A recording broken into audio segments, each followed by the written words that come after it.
everybody. Welcome to the training, learning, and development community. Thanks for joining us.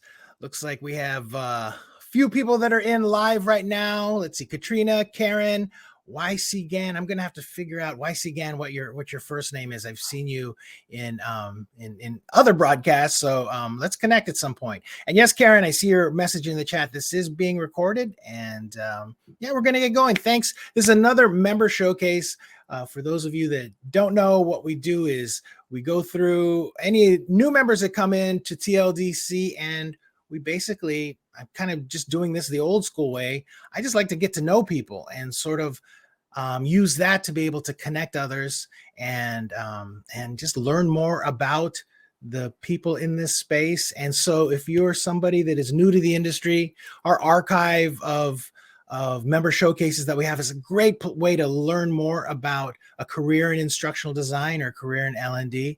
And our guest today is Matt Vosmik. And Matt Vosmik is a little different as far as our guests are concerned, because he's an organizational development and leadership development professional, which is a little different for us because, you know, usually we do the instructional designer and learning experience designer thing. So I'm excited to talk to Matt about his role at Oak Street Health. And Matt, thanks for joining us. Thanks. Great to be here. Thanks, Louis. Yeah. So I'm going to start out with this. You are the Director of Growth Training at Oak Street Health. What exactly is that, the Director of Growth Training? So I'm in charge of the training and performance improvement for our folks who are out in the communities finding new patients. So if you think of a sales organization, that's basically what we are. We call it outreach, we call it growth, but we have people that are out in our communities finding new patients. We're a doctor's office for adults on Medicare. And so we, go out and you can imagine a strip mall with a doctor's office on it. That's us. Okay. So, and how did you run into TLDC? What does your role as Director of Growth Training, how did you come across what we do here, basically talking with L&D professionals? Yeah, I've been in learning pretty much my whole career, and in different roles. At Oak Street, this is actually the first time that I'm working with salespeople. So, we started building out our learning infrastructure and our curriculum and all that. And we were quite small. When I joined 4 years ago, maybe 20 clinics. And so we were doing a lot of stuff on Google Slides and links in Google Docs and PDFs and so on. And I knew the one thing for sure was we had big growth ambitions for the company. And so that meant big growth ambitions for the growth organization. So I knew that we were going to have to scale, right? So that meant an LMS, that meant e-learning and all that. And I've done a bit of that in the past, but more tended to be more face-to-face or virtual instructor led. And so I was out looking for places where I could learn some things. And so I'm, starting to put together a team of folks who are going to be doing a whole lot of e-learning development. And so I had a, high level knowledge of that, but I needed to get a little bit more detailed. So I thought, this looks like a bunch of people that are actually doing the doing. And that was kind of what I needed. I didn't want to read papers about the theory of it. I wanted to hear from folks who were doing it day to day. Right. No, that's great. That's good to hear, actually, because I was really, really curious about that. And yeah, the folks in this community are definitely just doing the work. In fact, the other day I had actually somebody connect me with someone who was looking for a couple of instructional designers. And I'm like, where do I even start? We just have so many really active IDs and LXDs working that it was hard to to recommend somebody because there's so many of them. And one of the things that really stood out to me when you in your LinkedIn profile, what was it? It said, I help people do great work so they can help their organizations deliver value. I love that. But how do you interface with, say, instructional designers, or what exactly is your relationship to like the learning function in the way that like our typical community member would be? Yeah. It's been a number of different ways throughout my career. Right now, I'm actually we just kind of rearranged our team a bit to keep scaling with the size of the organization. So I have was heading up all of the learning and training activity for the growth part of our company, and meaning supervising the trainers and the training development and delivery and so on. So very directly up to this point, and the kind of the demands of the scale has meant that beginning this year we've started to reorganize the team a bit, where we have my part of the organization has now become much more setting strategy and defining curriculum and designing and developing, so more of the production part of it.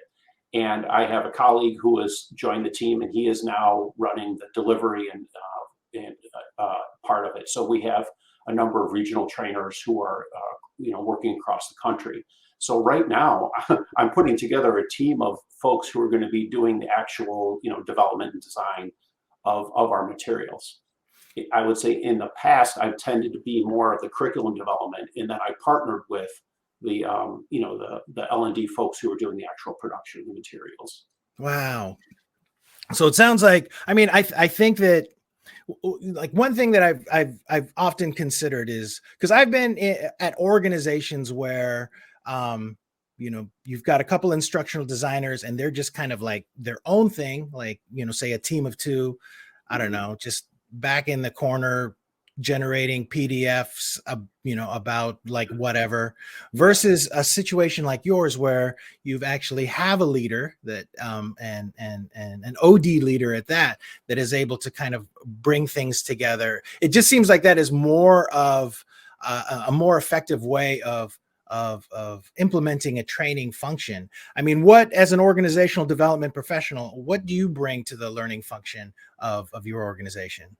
Yeah, I've seen a lot of folks in training who are, like you said, they're kind of like, hey, you know what, Matt, we need some training on compliance around whatever, HIPAA.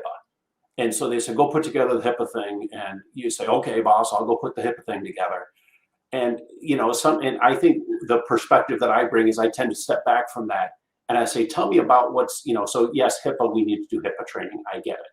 But if somebody comes to you and says, hey, we're not getting as many new prospects. So like our sales folks might say, we're not generating as many leads as we think we need to hit our goals.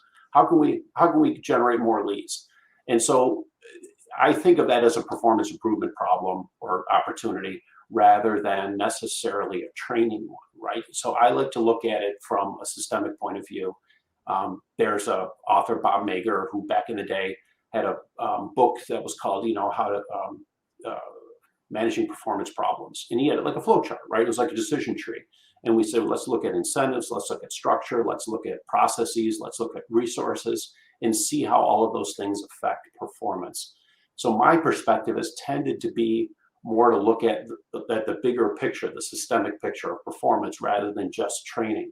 So I might come into a situation, and when I've been in consulting, roles in the past, and we would say, you know what, you have incentives that don't reward producing more of these things, because if you produce more, you get more work for yourself. You make work for yourself. So people are have a disincentive to do that. And so let's change that incentive structure so that folks don't, see being successful as a punishment, because they just end up working harder, so it's a more systemic view. Wow. I wish that we had more OD people kind of functioning within the L&D space, or at least within the environments that I know my community supports, because I know that when I think about performance improvement, I often hear it, like, say, from Bob Mosher, Conrad Gottfredson, who are kind of like sort of standards in our industry for people that talk about performance improvement. But outside of that, not that much. And it seems like we could use a lot more of what within this within our space. In fact, Karen is actually asking, what is organizational development? Just in broad brushstrokes, I think it's looking at an organization as a whole system, right? Mm-hmm. So you instead of just focusing on, for instance, HR might look at compensation, or you might have somebody who will look at org structure, right? How do we organize the the company, like the structure, so that it gets the results that we want. OD is looking more at it systemically. So I think of like what are the incentive structures? What are the what are processes do we have? What kind of systems do we have within the within the organization, and how does that affect performance? So it's taking a broad view. There are probably OD PhDs out there who are cringing right now, but that's all right. It's No, a very systemic view, I feel like you've nailed it, because I know for me, I've always had a thing for organizational development because I'm more of a systems and process person.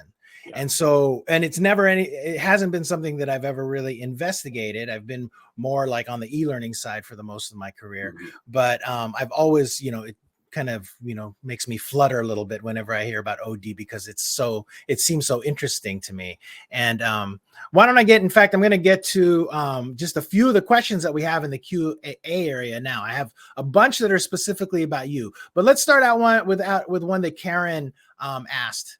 Karen is asking, what are your suggestions for a small ID team to influence a larger organization or other departments to move in a modern direction? Is that something you can speak to at all? Yeah, it's interesting you should ask that. I mean, that's been a challenge that I think I've had in most organizations I've been in. When I talk with people who are running the business, who are accountable for results, oftentimes the thing that's on their mind is let's get this thing out there. I want to change results, and so it's kind of like, let's put some slides together. I mean, we've all heard that, right? Let's just build a deck. How hard can it be, Matt? Just throw a deck together, and we'll get some folks together, and we'll make a difference. And I think the challenge I've had through most of my career is saying, you know what, we could do that, and there's an opportunity to do a whole lot more. And so when you start talking about a more modern approach to this, I got to kind of meet people where they are. So if the person I'm talking to is not at all familiar with e-learning, I'm going to have to kind of walk them up that, down that path a little bit and say, this is an opportunity for us to scale learning so that we don't have to have people in a room together, and believe it or not, those conversations are still happening, right? And we say that, and so I talk about what the opportunity is, and I kind of do that in little increments, right? So I'll start where they are. I won't say, oh, building a deck is ridiculous. That's not going to get us where we need to go. But instead, I'll say, hey, you know what? Something that I found is, in addition to presenting information in the deck, we can have some interaction in there. And a good way to do that is using this e-learning tool or that, and so I will kind of meet them where they are, and we'll start moving towards that better solution, and always connect the dots on how that's going to result in better performance, right? Great. That is great. And it's funny, just listening to kind of the dialogue that you have is typically different from what most of the past showcase interviews that I've had. It's when you're talking about results and that type of thing, it's very different. But then, like I have had conversations in the past with other people that do speak a little bit more like you, but they're still instructional designers. And it almost seems like it's like, yeah, you should look into organizational development, because it has, an OD person, the impact is to an organization is pretty significant. I think, like I've always looked at it that way. Instructional designers and learning experience designers definitely apply skills that can do like more specific things, but organizational impact is kind of a whole different conversation. And I love that you're here to talk about that. Now, your career in OD and leadership development, where did that begin? Well, coming out of school, it was interesting. I started off as an intern with a large consulting firm, and they actually hired me in as a subject matter expert on management and leadership development. So the firm that I worked for, Anderson, had a huge, by today's standard, training organization. They had 300 people out, west of Chicago. And so that organization built training for this, 87 countries, 80,000 people. It was a very large organization. And they hired me and people like me to come in with that leadership expertise. And we call it leadership or behavior today. And they said, hey, we'll teach you instructional design, but you're going to be a subject matter expert, and then you're going to go out and do trainings in the field. And I thought, oh, that sounds pretty good. So I came at it as a subject matter expert, and I mean, within 2 or 3 years, I was sitting writing in facilitator guides and creating job aids and so on. I think there was a very prescient leader, Constance, who came in and said, this is great that we're doing these trainings, but what we really ought to be focusing on is performance. And so the management development group became the performance consulting group. And we had folks that were brought in that were like PhD IO psychs who were focused on evaluation and measurement and so on. And so that kind of set the tone for me, where I was like, wow, that makes a lot of sense. So much of my career has been, that's why I mentioned earlier, like focused on performance and improving performance, because I think that direction, made a big difference. I found that, you would train, and if you've done training, you talk about a topic, you say, let's talk about providing good feedback and how that impacts your team and your effectiveness. And so, and I always, during break or afterwards, somebody would come up and say, oh, Matt, my team, boy, I've tried what you said and it just isn't working. And so within 2 or 3 years of my getting there, we were doing a lot of field consulting where we would go into large engagements and we would, work with project teams and work with leaders in the field. And it was doing a lot of person-to-person coaching. And so I was kind of in this little bit of training, a little bit of coaching. And as time went on, I ended up doing a lot of both. And so kind of through my career, I have been in a couple of organizations where I ran, the leadership development function. And then that included somebody said, well, how do we know they're doing a good job? We start then. And so then I ended up helping build out performance management functions or performance management, and at one point, too, like in the early 2000s, I was like, wow, this is good and all, but we're still missing the boat here somewhere. And I went out and got my Lean Six Sigma black belt training. And I thought, let's look at even more tools that we can use to focus on performance. And so that was kind of the track that I followed. So I was in leadership development, I was in training, I was in Lean Six Sigma. But the kind of the thread that ran through it was, let's see how we can get people better at their jobs. Wow. Yeah, no. Yeah, that excellent. And it's funny because Laura Middlesworth just commented, now I can't wait to dive into OD a bit more. And Laura, I was actually thinking about you when Matt was talking, because it does seem there were certain showcases, community members that I've talked to that are really kind of aligned with the way that Matt thinks. So Matt, if you were to recommend how somebody like Laura, who is an instructional design freelancer consultant, if she wanted to get into organizational development and just learn more about it, what is one way for like an ID to do that? I mean, there are obviously a lot of resources out there, a lot of school programs and so on. There was a Benedictine University is in the Chicagoland area. I was an adjunct there. They have a top-notch OD PhD program. So knowing kind of that there's a pretty robust community around organization development. I am forgetting the acronym, but there was I want to say, I'm not going to say because I can't remember. I think it was like Kodak, maybe. But there's some professional organizations, and I think if you search, if you just Googled organization development associations, and there is a tremendous body of research on it and so on, and I think the principles are pretty straightforward. You know what I mean? And so I think you can find primers on what OD is, and I think you can go down all kinds of rabbit holes. There's a lot available out there. Definitely. So let me see. Let me go ahead and jump into another question here. Oh, some things that maybe you would wish you had known when you started out in your career. Like if you could go back to way back when and give yourself some advice, what would that be? Yeah. So here's the thing. Coming out of school, I was hired into Anderson, which was a Big 8 accounting firm. And boy, one thing that accountants like to do is get everything just right. and that was pervasive in the culture of the organization I started in. And man, I'm not exaggerating, Luis, when I said I spent the first 18 months sitting, revising facilitator guides from like post-pilot revisions, taking all the points that everybody had, the comments, the changes, and we had an immense number of things to get everything perfect.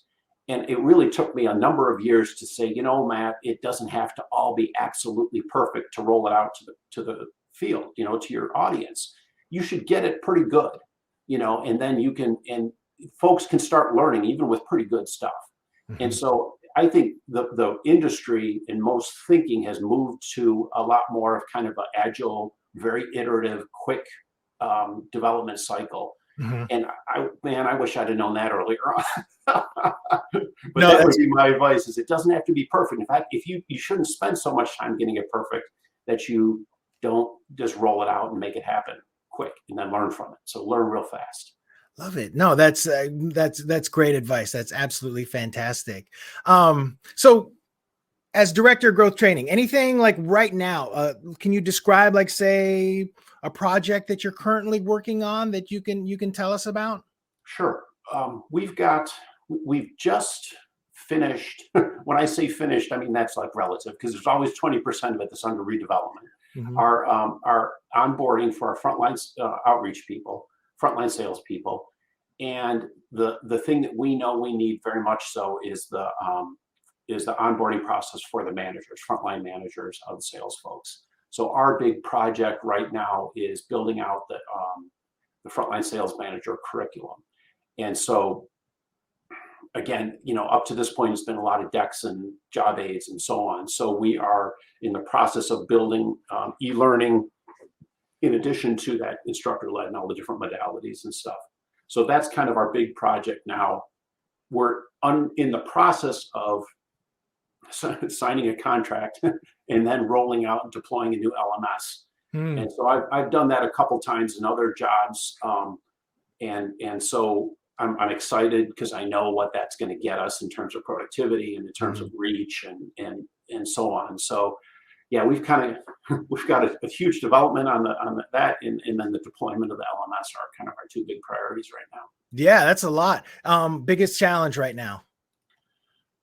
I always tell my team we've got two pictured, like you've got two things, two tracks that are always happening in parallel.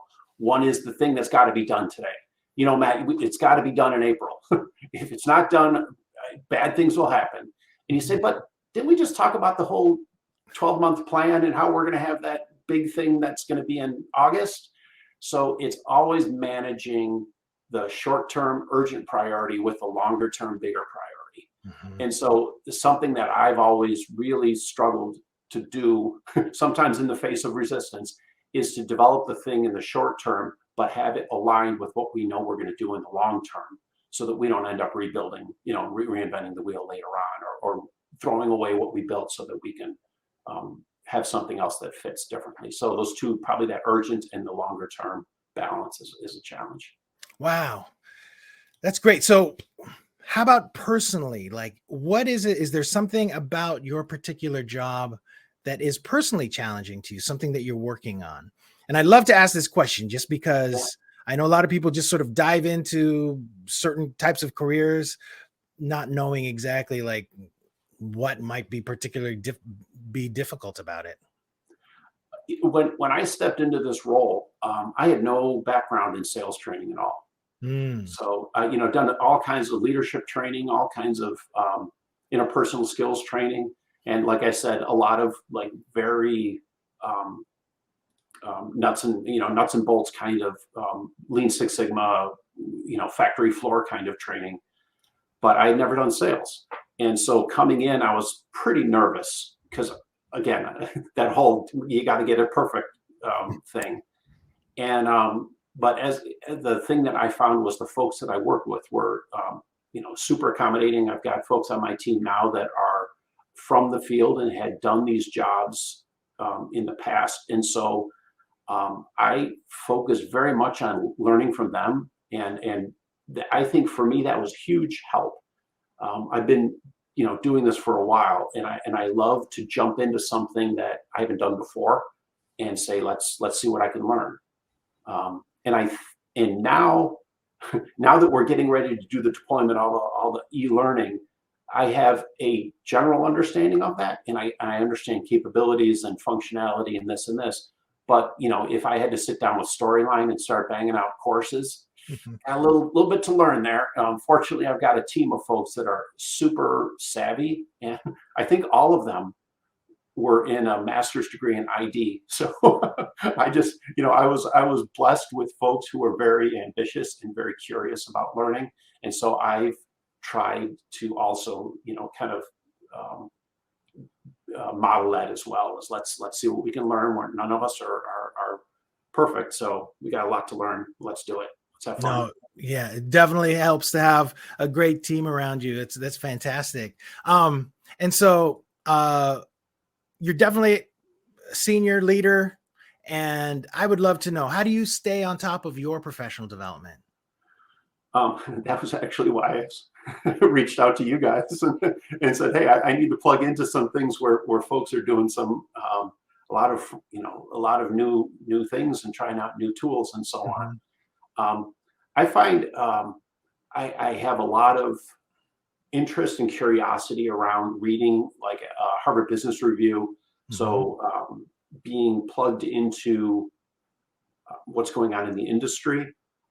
As I said, having been a adjunct at Benedictine, I get invited to their like seminars, and they have experts come in and in the field, and they will do like a Saturday afternoon workshop on whatever the topic is with all the PhD candidates. And so I've been very lucky to do that. And frankly, I do a lot of reading. And so I just try and dig into stuff and as much as I can kind of, I find too, I have like a 3-year cycle. If I learned something a few years ago, I like to kind of revisit it and see what else has changed and what else I can learn from that. There's a lot out there that was done in the past, research and writing and so on, that I think is still relevant.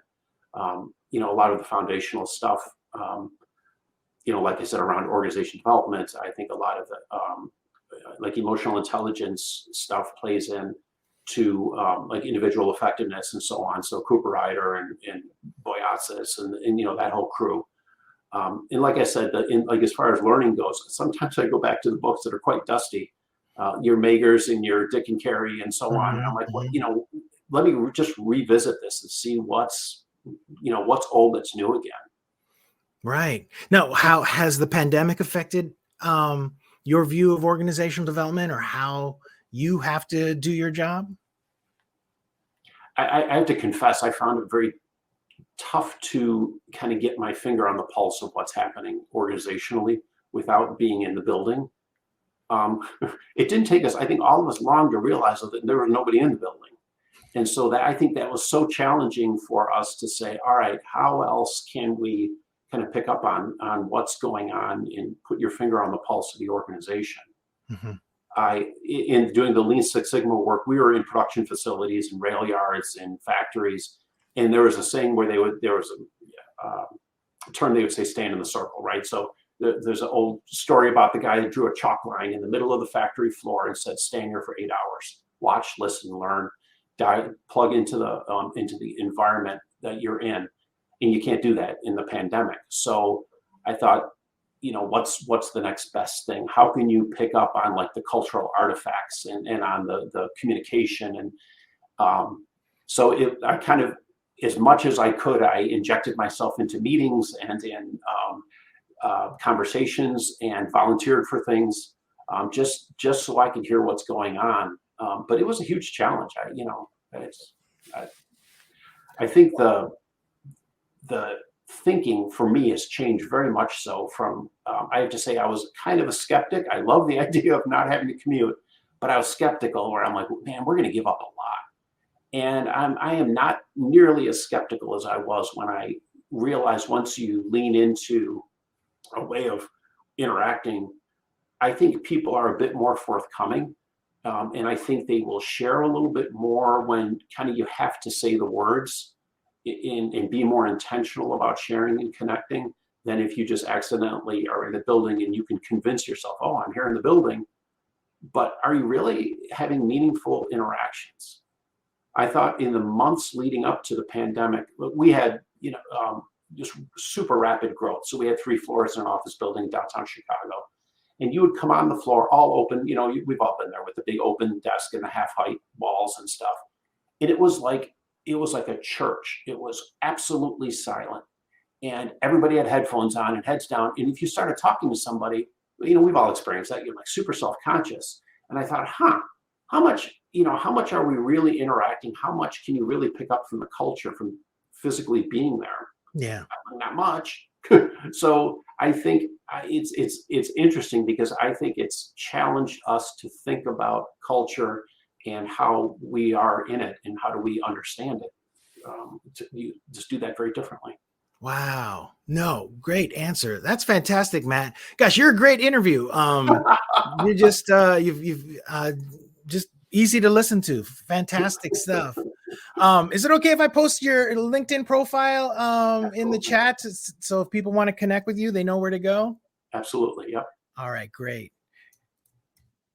Okay, yeah, and gosh, Matt, I'm looking at the profile. We only have one mutual connection, Marsha Connor, who is absolutely amazing. But I would love to hear more from you. Do you do anything else? Do you go out and speak or anything? Or honestly, we've been so busy. I haven't had a lot of time to, and that's kind of again why I'm connecting with you all.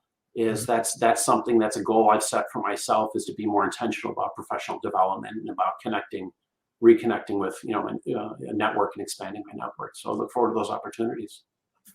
Excellent. All right. Well, I will. Maybe I'll hit you up again. I do love this particular kind of conversation. As just I feel like having somebody from your side of things occasionally talking is just beneficial for IDs, just to understand, especially the whole performance improvement thing and organizational development, leadership development. It definitely fits within what our community can learn and needs to learn. So I appreciate your time and having you here today with us, Matt. Great talking to you. I've enjoyed the conversation. Thanks a lot. I always have fun talking and learning. Yeah. And don't, if you ever need anything from us or from me, just feel free to message me. I'm always happy to help. Sounds great. Thank you. All right. All right. Thanks, everybody. Let's see. Nothing else going on this week. I will say that I'm going to be launching a tools summit at the end of April 28th and 29th. I've already got a bunch of speakers. I have this big whiteboard with speaker names on it already booked for that one. We're getting that one built. If you aren't already part of the Slack group, we're at tldchat.us. You can just join the Slack group there and you'll see some of the information that I've got lined up for this tool summit coming up next month. Other than that, that's it. Matt, thanks again. Everybody, thanks for joining us, and we'll see everybody next time. Bye-bye, everybody. See y'all. Thank you. Bye.